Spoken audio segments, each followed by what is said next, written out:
Guys, what's going on? Welcome to Serial at Midnight. My name is Heath, and I'm joined in this episode by Courtney Joyner. How are you doing?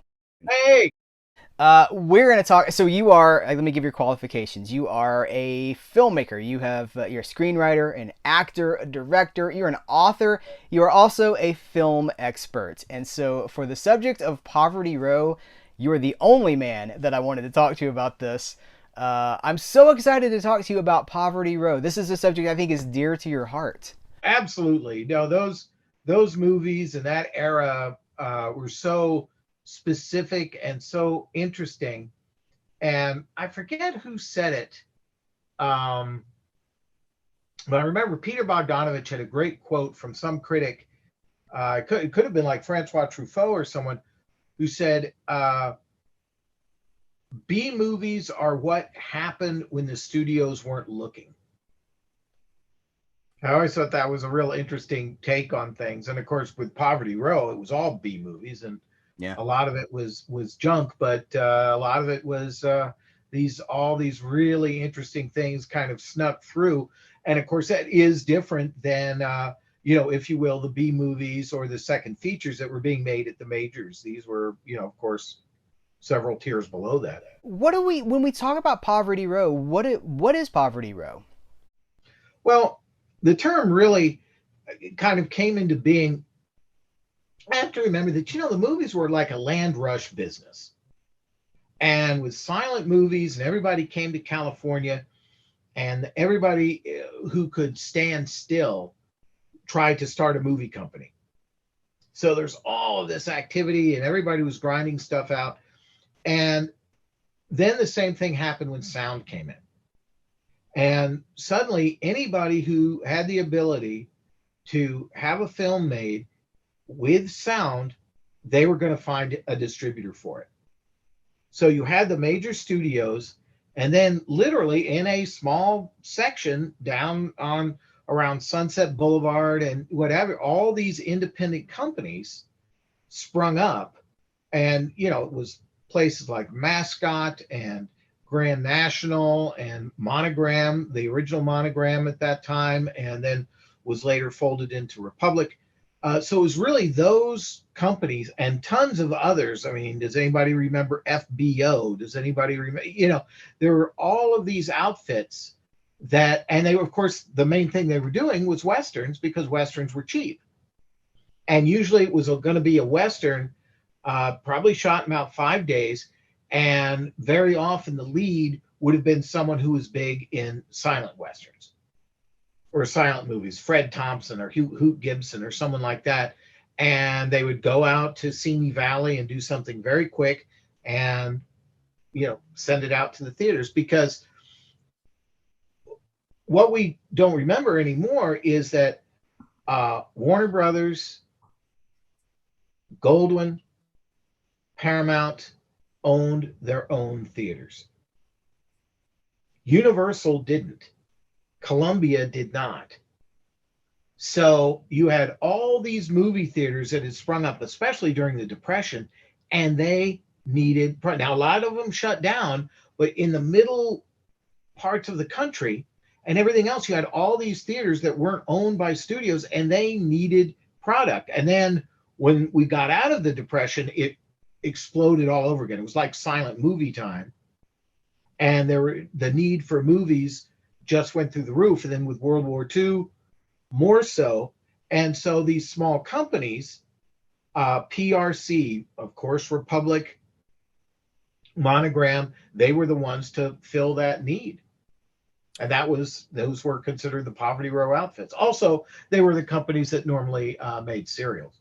It's a very specific kind of thing because the same strengths of like an exploitation movie, which are it's weird to think of them as strengths, but when you have a low budget and you have minimal shooting locations, you really have to rely on the script and you have to rely on interesting character stuff to keep people engaged. And so out of that comes what I think are, you did reference that there's a lot of crap out there. There's some of them are boring, but there's also a lot of magic out there too. And some of the people that we have to talk about Bela Lugosi in the Monogram 9. You want to Sure. talk about that for a little bit? Well, the thing was, Lugosi, I already, when the focus on the Monogram 9 generally are the movies that he did with Sam Katzman's company with Jack Deeds. But Lugosi had a history with Monogram because he had been in The Mysterious Mr. Wong in the 30s. And then, don't forget, Monogram distributed one of Bela Lugosi's absolute best movies, The Human Monster, the British production that Walter Summers directed. I mean, that movie is pretty darn terrific. And Lugosi is wonderful in it, running as the professor, the blind, he's running the school. And it's actually a typical Edgar Wallace. It's a big front for criminal activity. And he has, the ape-like assistant that terrifying makeup. It's just, that movie is really quite good. So that when Lugosi started his contract at Monogram, it's interesting that where they put the money was to him, not to the productions. So here is wonderful Bela Lugosi in these films that were really threadbare in a lot of cases. Now, Invisible Ghost, Joseph H. Lewis, who would later, of course, film noir, absolute icon because of the big combo. His film is The Invisible Ghost is very well directed. It doesn't make a whole lot of sense, but it's very well directed and very well made. I'm a big fan of Bowery at Midnight, which was directed by Wallace Fox. And I think because he'd done a lot of Westerns, I, in fact, directed The Pillow of Death, the Inner Sanctum movie. But that movie has a real interesting, tough, kind of grimy look. And that's something that you would get with these movies because they would just go out on the streets of LA and shoot scenes. And without a lot of gloss, without a lot of, all the accoutrement that you'd have. And you have to remember, too, that many of these Poverty Row companies, now Republic was an exception. Even Monogram had a little bit of a backlot, but they generally did not have the ability. This was not like going on the backlot at MGM or Fox or even Universal. They did not have, blocks and blocks of buildings and storefronts and all that type of stuff. So they had to go downtown and film. And that, to me, in a movie like The Corpse Vanishes and things like that, that's what gives it its kind of interesting, almost inner city energy. And of course, too, because of World War II, they did a spy movie with Lugosi. And it's an odd one about changing the faces of Japanese spies, black dragons. And then there's also The Ape Man, which is kind of probably the most notorious because the movie is so gonzo and ridiculous. And there's poor Bela with a beard and all that stuff. And remember, at the end of the movie, this odd character, I'm trying to think of the name of the actor who plays him, he's been kind of lurking on the fringes of the film throughout. And at the very end, he looks at the camera and says, "Wow, this is quite a yarn, isn't it? I'm the screenwriter." And then he rolls up the window of his car and it says "The End" on it. Yeah, it's like, where is that coming from? Well, it's because they were going, who the hell cares? Let's, go ahead and just do it, And so as far as, if you will, freedom goes, there was a lot of freedom there. And I don't, Bela Lugosi Jr., I think is correct that his dad probably wasn't completely aware of everything that was going on as they were making those films.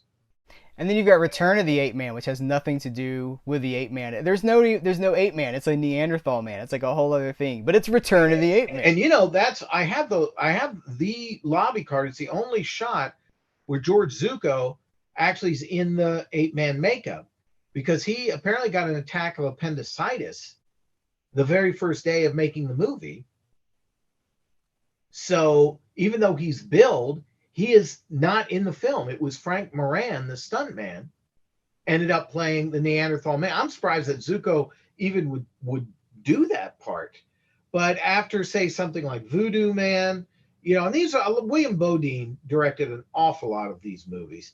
and he would kind of grind him out. Sometimes, though, he'd do quite a good job. But also, this was also the period where they were putting Lugosi with the East Side Kids for Spooks Run Wild and all that type of stuff. So it was a real mixed bag. But I rather like Return of the Ape Man. That was directed by Phil Rosen, who directed a lot of the Monogram Charlie Chans, and I think that one has a little. I mean, even though the Ape Man wanders the hallways a little too much, it still has almost a universal look to it. It's little bit better, and also it's nice because it's Lugosi paired with John Carradine. Mm-hmm. With Beethoven in the Moonlight Sonata. Yeah. Moonlight Sonata, yes, on the piano. Yep. I have to imagine, you tell me what you think about this. If I'm way off base, you'll tell me. But like, I have to imagine like a Corman would have been influenced by the style of a Poverty Row, the way that they would come in really cheap, high concept, low budget, and then they would turn around something that was crowd pleasing without costing an arm and a leg, without competing on that studio level. They go ahead. Well, one of the things too, when we talk about these movies, particularly the ones during the 40s, and when we've got a situation of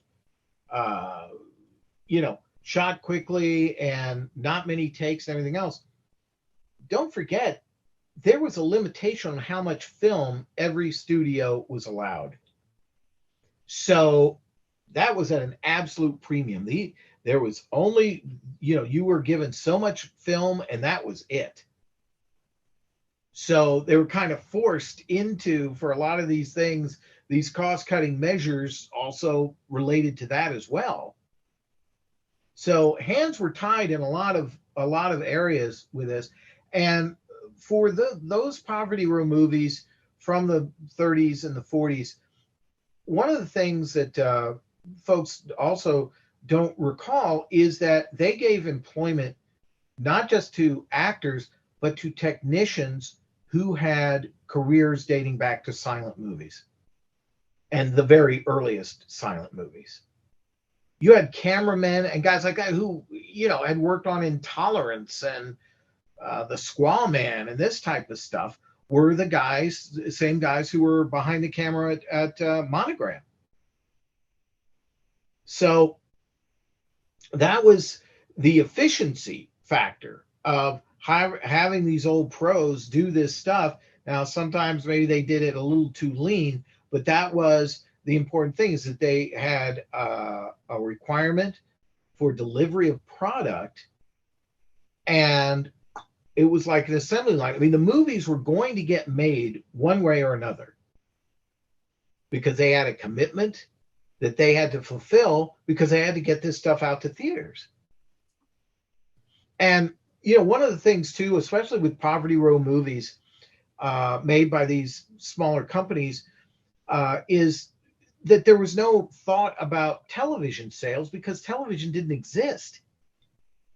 So the only way these movies were ever going to make any money or anything else, it was going to be in whatever that theatrical run was going to happen.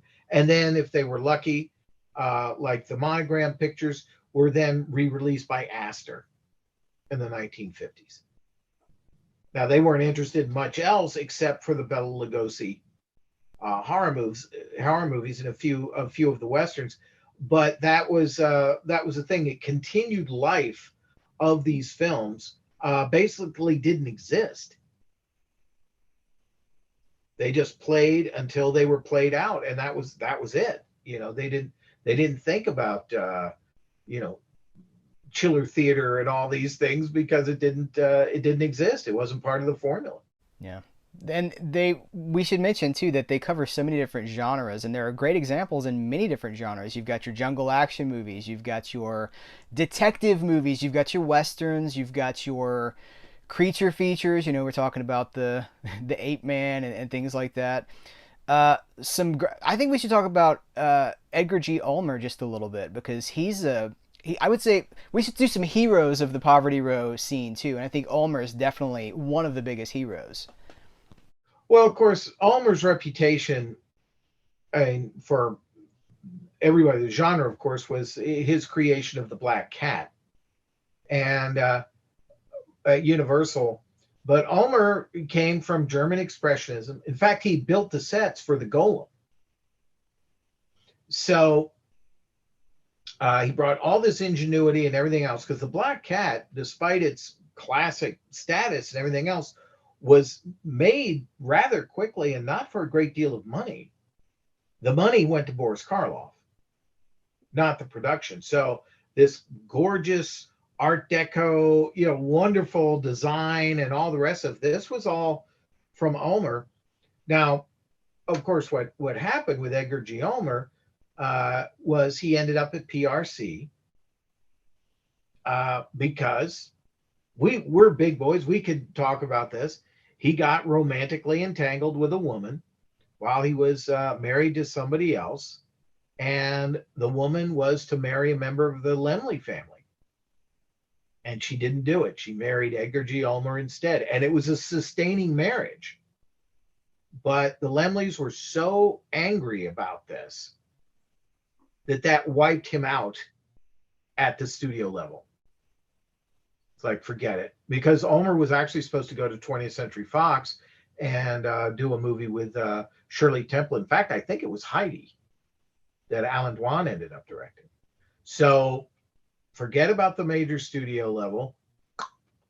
Edgar G. Ulmer gets shuttled off to Poverty Row, and PRC is considered like the lowest of the low, which I think is a ridiculous reputation for that company, because although the Buster Crabbe, Billy the Kid westerns that they did a ton of them. They did a lot. They all did westerns and series westerns, and they all had their own, the Rough Riders and the Range Busters and the Three Musketeers and all that stuff. Tons and tons and tons of cowboys. But what PRC also did were some sterling crime movies. And of course, with Ulmer, we're thinking about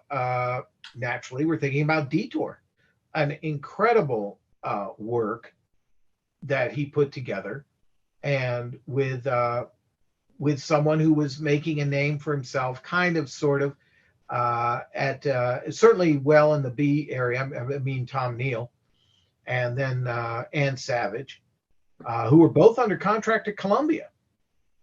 And in fact, they both starred in one of William Castle's very first movies he ever directed, Klondike Kate. And so it's funny because Ann Savage, God, she's a nice lady. And she was at one of the film noir festivals. They asked her about Tom Neal, because I know somebody who got into a fight with Tom Neal. And she didn't like him. They did like 4 movies together. And she's like, no, I never really, which is, I mean, she's wonderful in Detour. Mm-hmm. And he's good. Yeah. But of course, as we know, he's a pretty wild character, and had the big thing with Barbara Payton. And then when she married Franch Otone, he almost beat Franch Otone to death, and then ended up killing his own wife, accidentally shooting her in the head. And he was quite a guy. So to see him in this movie in Detour, you kind of you really get that extra added oomph, because it was kind of skidding a little close to the truth. But what Edgar Ulmer accomplished there, and also there's a director named Frank Wisbar, I believe I'm pronouncing it right, who did, this was a classic production situation on Poverty Row. If they were sharing studio facilities, or if they were a rental studio and a bigger production was there, and then they left sets behind, they moved in. Suddenly we have instant production value, and we didn't have to pay for it. And PRC used a lot of sets over at the old Sam Goldwyn Studios. Strangler of the Swamp, which is a terrific movie. It really is just wonderful and so atmospheric. And Frank Wisbar, the director, had actually directed a German version of it before he did this version for PRC. And they used sets, I believe, from Joan of Arc.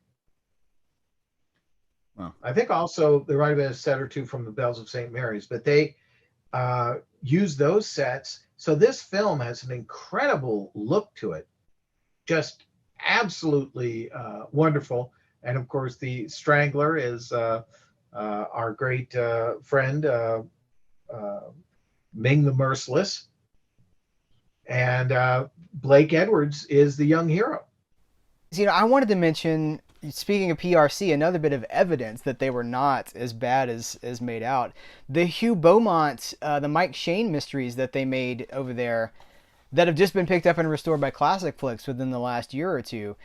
They're not revolutionary, but they're fun and they're solid and they're competent. And if you just want to sit down for an hour and watch some hard boiled entertainment, they're a great option for that. And Hugh Beaumont would go on to be the dad, and I'm going to hold this up to the camera so people can see, would go on to be the dad in Leave It to Beaver. And you would never imagine that, the joke is, oh, Ward is so buttoned down. And, well, he was also this, rumpled detective, and it's just so much fun.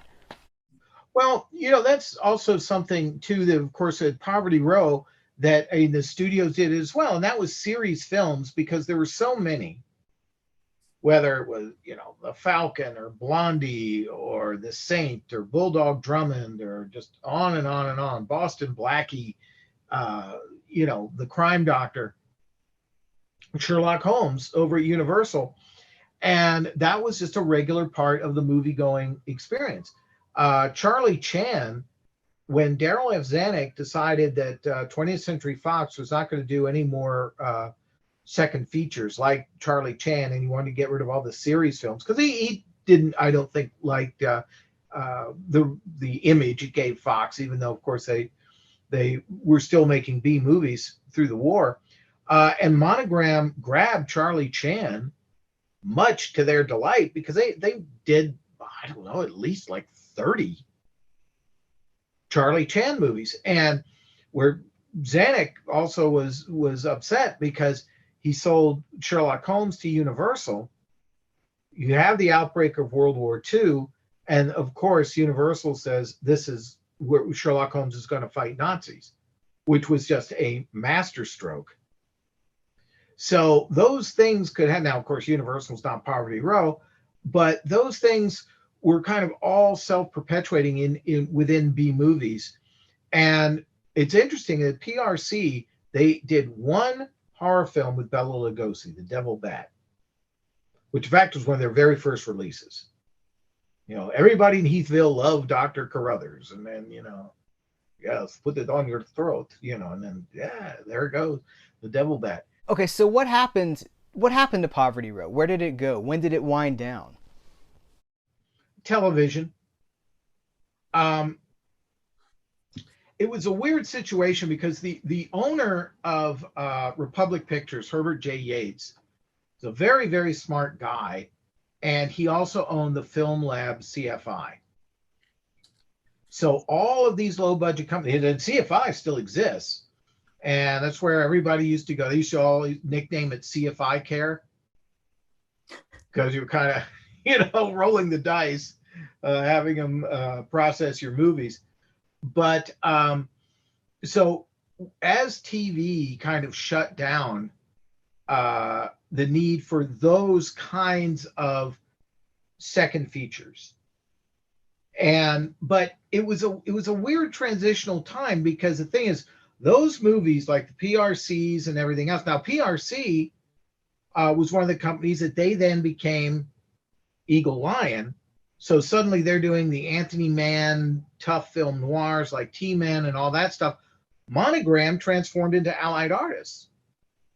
So they kept going, but all the really, Nat Levine and Mascot Pictures and Majestic Pictures, and some of these that existed only in the pre-sound era, and their movies were sold in packages and just lumps to television, which just ate up absolutely everything. They needed product like crazy. So all of those early sound westerns and all that type of stuff that was being made on the quote unquote Poverty Row studios all went to the tubes.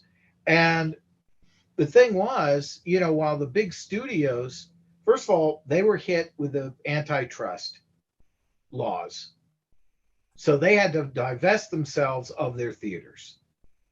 And that was a big blow. And then here comes television that they saw as direct competition. Jack Warner was so like berserk about his feelings about TV. He didn't even want to have the word mentioned on the Warner Brothers lot, although his son-in-law was running Warner Brothers Television. But at the same time, so it was like, okay, this is going. Fox is trying CinemaScope, and you've got 3D and all these different things trying to get people out of their living room, away from television, back into movie theaters. And you would say out of Poverty Row, look what grows out of, basically re-releases of Universal horror movies and Universal Abbott Costello movies through Real Art is the birth of American International. Jim Nicholson and Sam Arkoff meet because of Real Art Pictures, where Jim Nicholson was a sales manager. They form their company and open up the drive-in market, and then really hit it with the teenage market. And so much of what was going on too at the time was, remember, after World War II, so many things changed. One of the biggest things, of course, was suddenly cars were being manufactured again, because all that, kind of stopped for the war effort because of the metal and everything. It went to tanks. It didn't go to new Chevrolets. So suddenly everybody had cars. Drive-in movies exploded, but they weren't owned by studios. So studios had to fight for screen space, just like the independents. And you know what? It was a hell of a lot cheaper to book a double feature from a newly born American International than it was to book the double feature from Warner Brothers. And that's what happened. So suddenly there was, if you will, a rebirth as the old guard, shuffled off. Then the new guard came in, new audience, new technology. And quite honestly, you could say the same thing about the VHS boom. Because of that new technology, there were low-budget movie companies springing up all over the place, and companies that were already established, whether it was Roger Corman or Charles Band or whoever it was, man, I mean, suddenly everybody was in the movie business again because the need for product for VHS was so enormous. And you just look at the history. You could trace it all the way back to the introduction of sound. The need triggers the existence of the small movie producers. And it just happens over and over and over and over again. And in a bizarre way, even now, no, we're limited because of streaming and all that type of stuff. How many, you go on Amazon Prime and you're moving your little cursor around and looking at these tiny little graphics of these things. Wow, I never heard of that one, never heard of that one, never heard of that one. That's because all these streaming services are buying up these very small budget, sometimes very good, but movies made by independent guys for very little money to fill their audience need. And it's a new way to watch movies. And we can't forget these because they're huge. They're valuable, viable pieces of the cinema history puzzle. And I wanted to. So what do we recommend? Let's give people. So there are going to be people who watch this that they've never seen one of these movies. What would you? There's so much to. I like the Bamba the Jungle Boy I like. There you go. Those are fun. I would recommend the Mike Shane PRC movies. Obviously, anything with Bela Lugosi. It's a mixed bag, but bad Bela Lugosi is still a ton of fun. What would you recommend? I would say, well, again, with Poverty Row, one of Bela Lugosi's signature movies, which he made in the very early 30s. White Zombie was done by a Poverty Row company. The Halpern brothers, they didn't have much money. That was an independent. It was picked up by United Artists, but that's the thing. That I would say that for And quite honestly, I think that PRC horror stacks up better than Monogram horror. Despite Bela Lugosi and our love of Bela Lugosi, Strangler of the Swamp, The Monster Maker, is genuinely creepy and sinister. And believe it or not, Devil Bat's Daughter, which is directed by the same director as Strangler of the Swamp, is really well appointed and very nicely made movie because it was shot on Sam Goldwyn sets. So they appropriated what they could and went out and made their little cheap movie on these expensive leftovers, which was a great way to save money. For crime, of course, I think Detour stands so head and shoulders above everything else coming out of Poverty Row. If you say Bomba the Jungle Boy, even though, and of course Allied Artists, they up their game, and still not at the major level, but they had their studio and what have you. There are a couple of really good early Monogram crime films.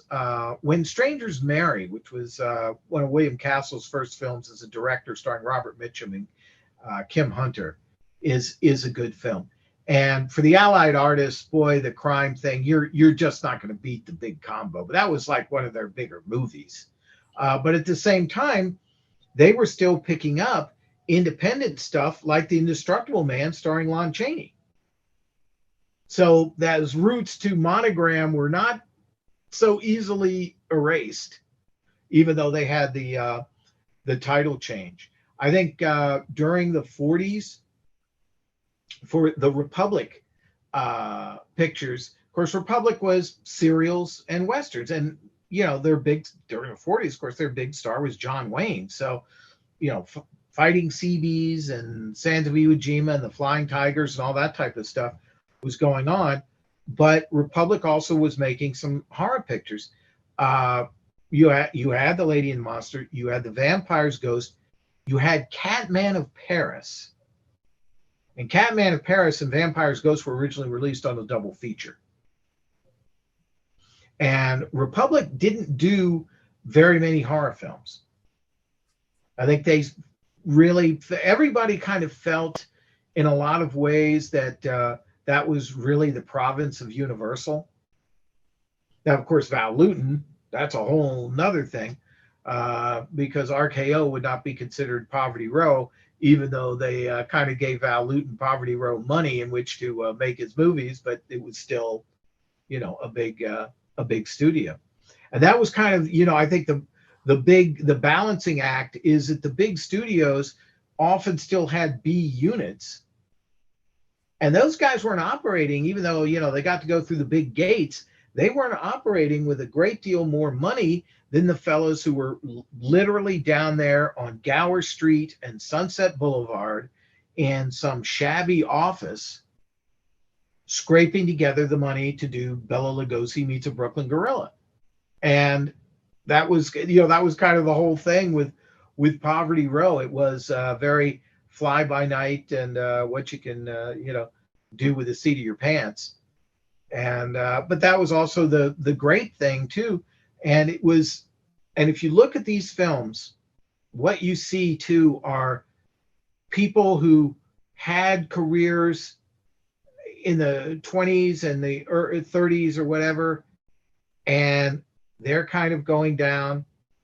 And then new people, okay, oops, wait a minute, there's Blake Edwards. Oh, look at this. Here's a Spooks Run Wild and Ghosts on the Loose. And you start looking at the credits and you go, wait a minute, written by Carl Foreman, who, wrote and produced The Guns of Navarone and High Noon and, Champion and all that stuff. Yep. And it's just like going through and you go, wait a sec, that's it. Because even then, Poverty Row, because there wasn't a big financial investment in anybody, it was a great proving ground for young talent.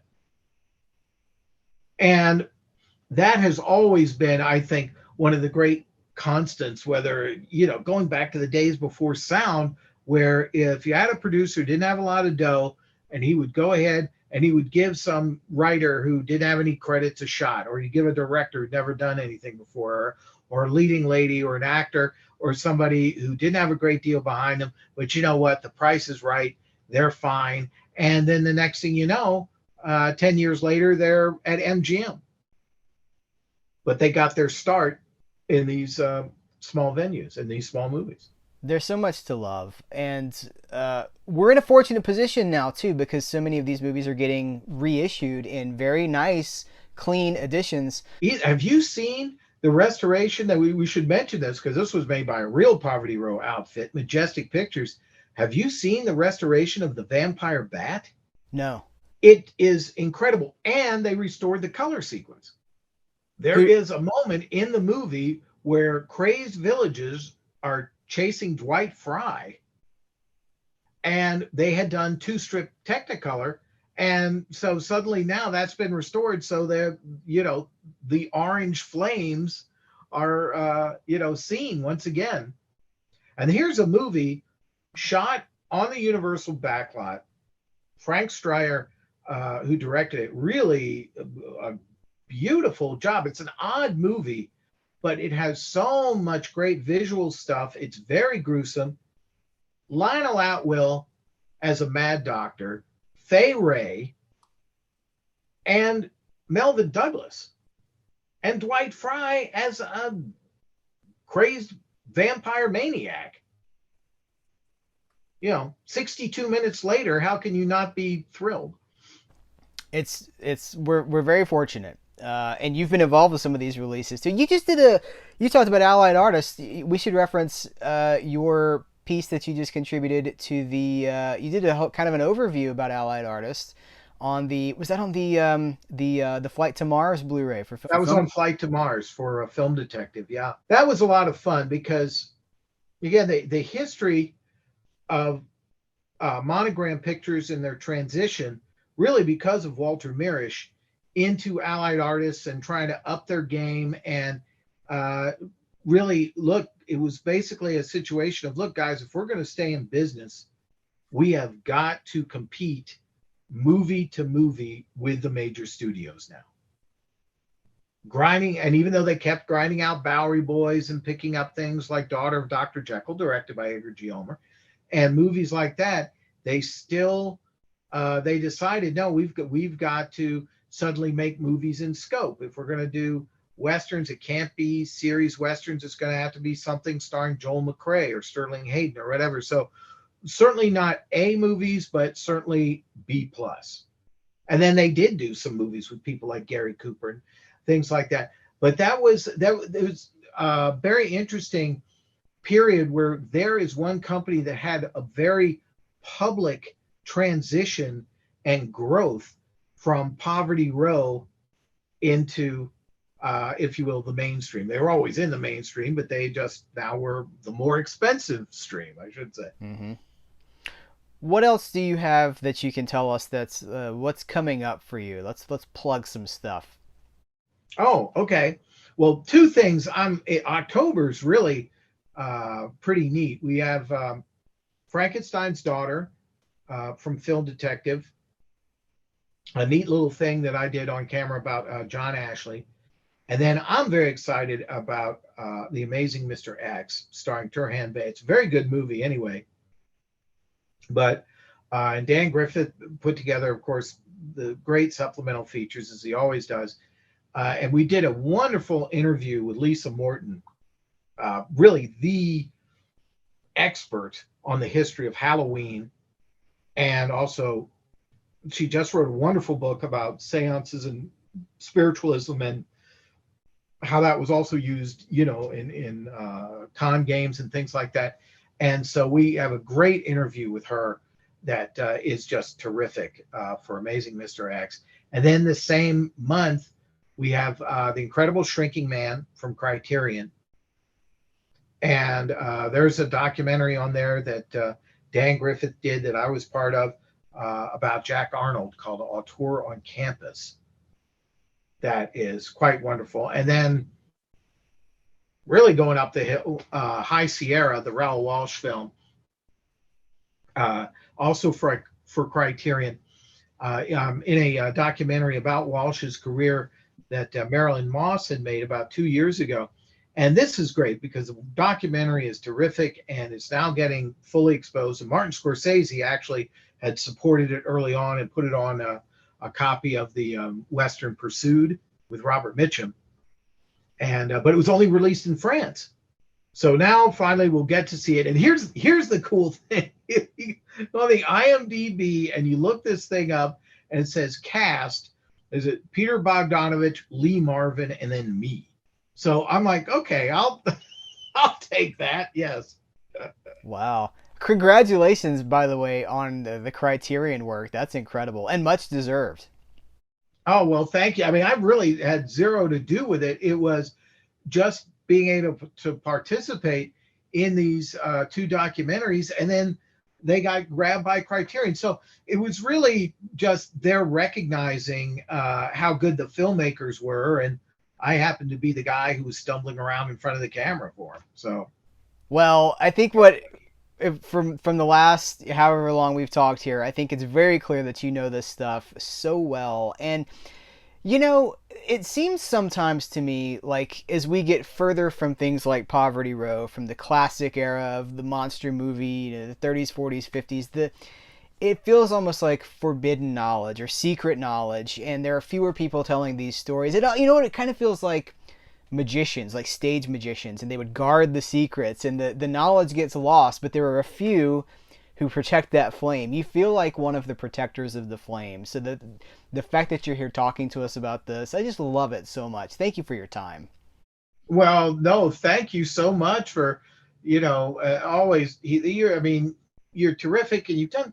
The thing is, what is always so great whenever we do something. I know this sounds like we're signing off on the Tonight Show or something, but you compliment me, let me compliment you, my friend. You're. Can Bette Midler come out and sing "One for My Baby" one way? Yeah.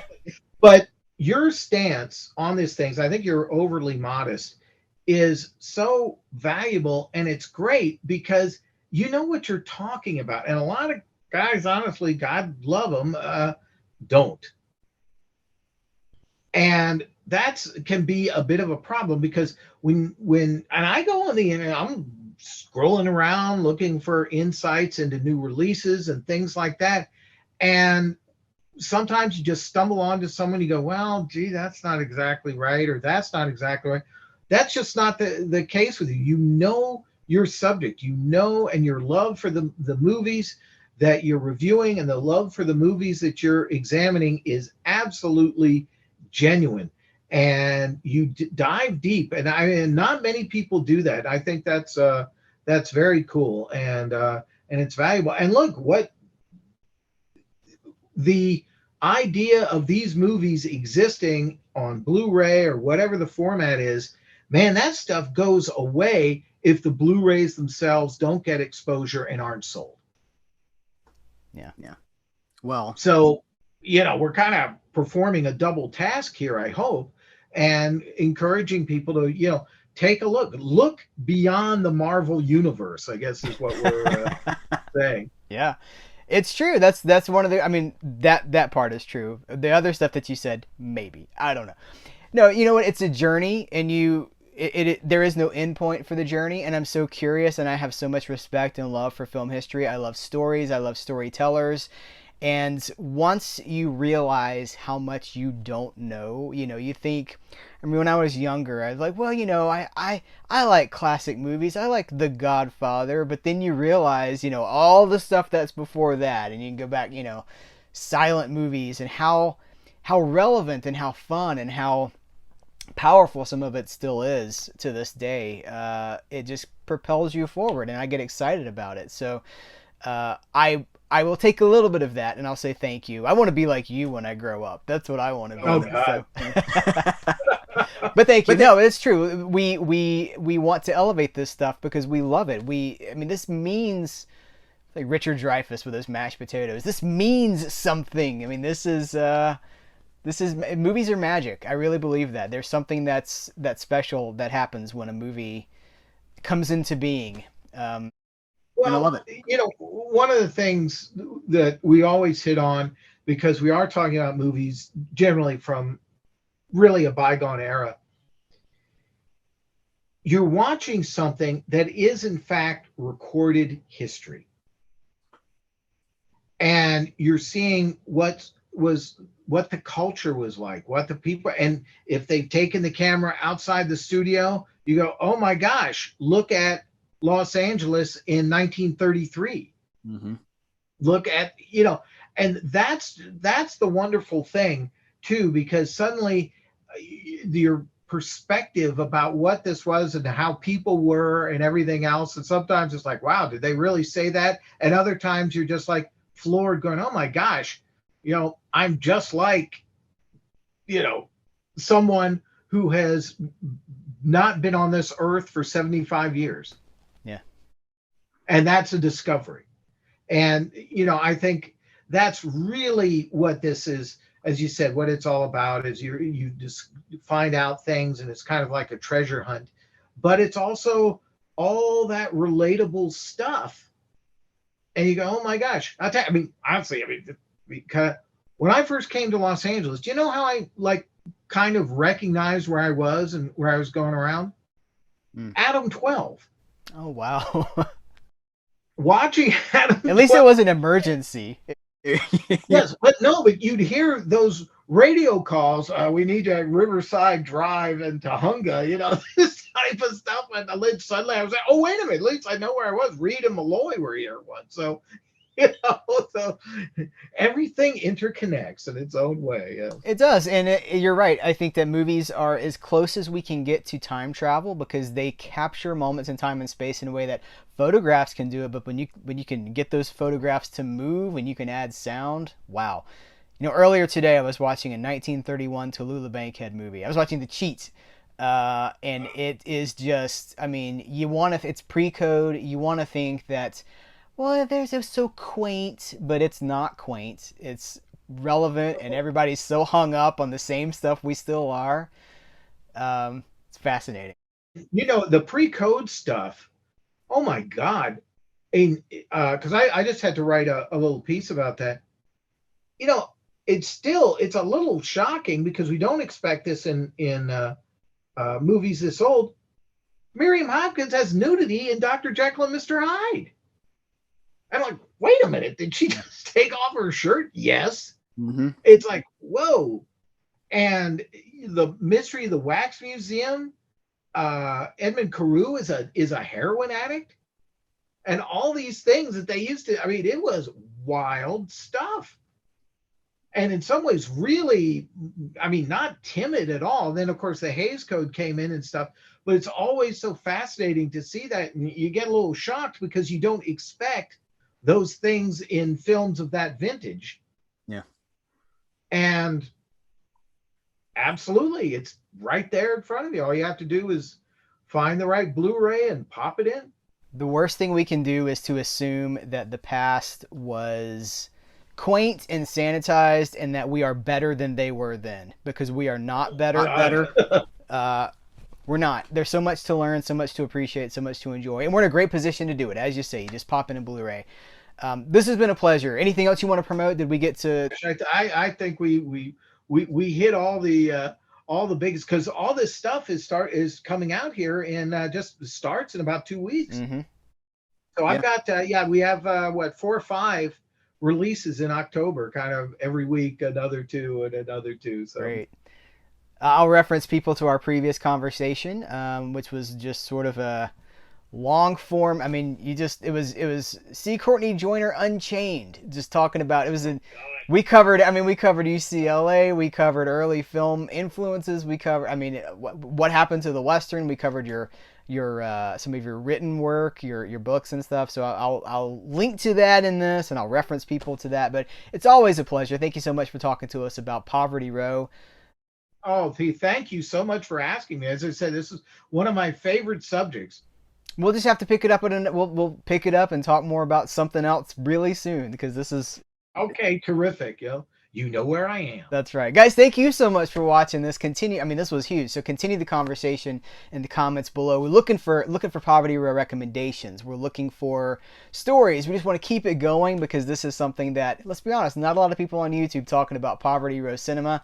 This is something to celebrate. So let's keep it going. Guys, thank you so much, Mr. Joyner. Thank you so much. And until next time, we will catch you later.